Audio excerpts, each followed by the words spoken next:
Greetings, America. My name is George Stephanosaurus, and tonight is a very rare occurrence in U.S. politics. Tonight, three presidential frontrunners from two different political parties have all agreed to debate. Let's meet the candidates. First is the Republican presidential presumptive nominee, Donald J. Trump.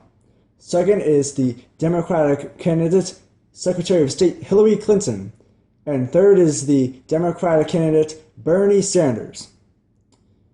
Now let's skip opening statements and go right to the first question, which is for you, Mr. Trump. Of course. You often boast your business skills and immense wealth as key presidential qualities. What makes these qualities so imperative? Look, we just saw one of the greatest recessions in our history. 2008 saw immense rises in unemployment and massive cuts to our GDP, not to mention our national debt. We simply aren't winning anymore. Especially in economics. We need someone who can make deals. We need someone who doesn't back down to countries like China, Mexico. Did you know we have a trading deficit of about $340 billion with China? It's huge, people. Huge. All right, Mr. Trump, Secretary Clinton wants a word. You know, I think it's really funny that so many fiscal conservatives and people who work on Wall Street think that they're responsible with American money. Two things here, George. Not only has Donald Trump filed for bankruptcy 7 times, but he aligns his economic policies with the same brokers who invested in the housing bankruptcies which caused the crisis in 2008. All right, Mr. Trump, you do get to respond. I have a lot of money, and I've never filed for bankruptcy. That is a lie. And I thought Ted Cruz was bad. But you know what? This is not the first time that the Clintons have lied about something. I would just like to make a point here. There is a reason why the American people have distrusted politicians since Nixon and Watergate. And that's because we have equivocating candidates like the Secretary who can stand up here and berate Wall Street while she gives secret paid speeches to them. Now, Mr. Trump is no different. Hey, Bert and Ernie or whatever, I've been very nice to you. Let's not change that.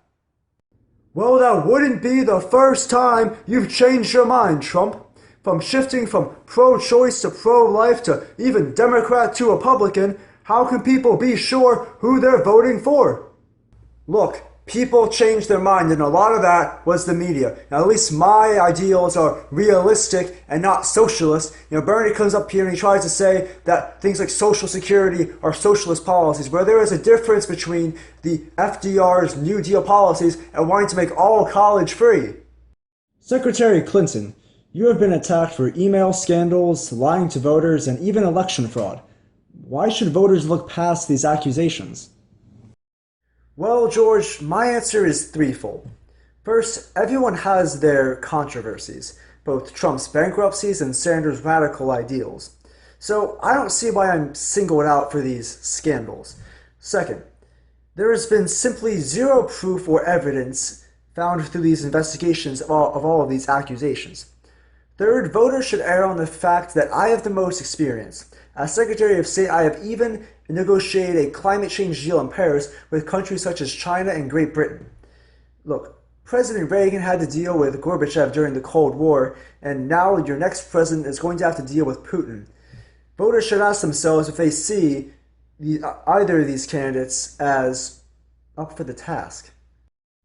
I have plenty of foreign policy experience. I have built great business and we have hundreds of deals going on overseas right now. I've dealt with the leaders of the Israeli-Palestinian conflict and prime ministers in Europe, and I've done it all and I've formed great relationships. They all love me. It's great.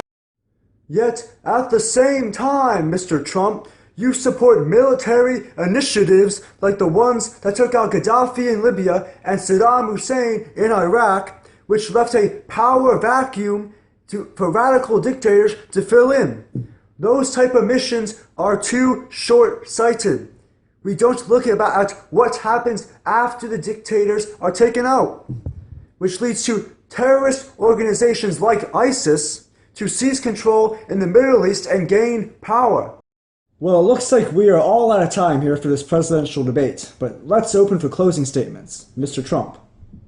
We don't win anymore. We have a $340 billion deficit with China. We have a rising threat of both domestic and foreign terrorism. And Mexico is allowing for the free flow of illegals across the border. With your help, we are going to take down China. We are going to temporarily ban Muslims from entering this country. And you know it, we are going to build that wall. Yes, yes. I am a man who isn't influenced by the corrupt and lying politicians in Washington. I am a businessman with more personal experience than virtually any other candidate. Let's make America great again. Thank you. I'll keep this concise and to the point. I believe that we should continue many of the great policies that President Obama has provided for us, such as Obamacare.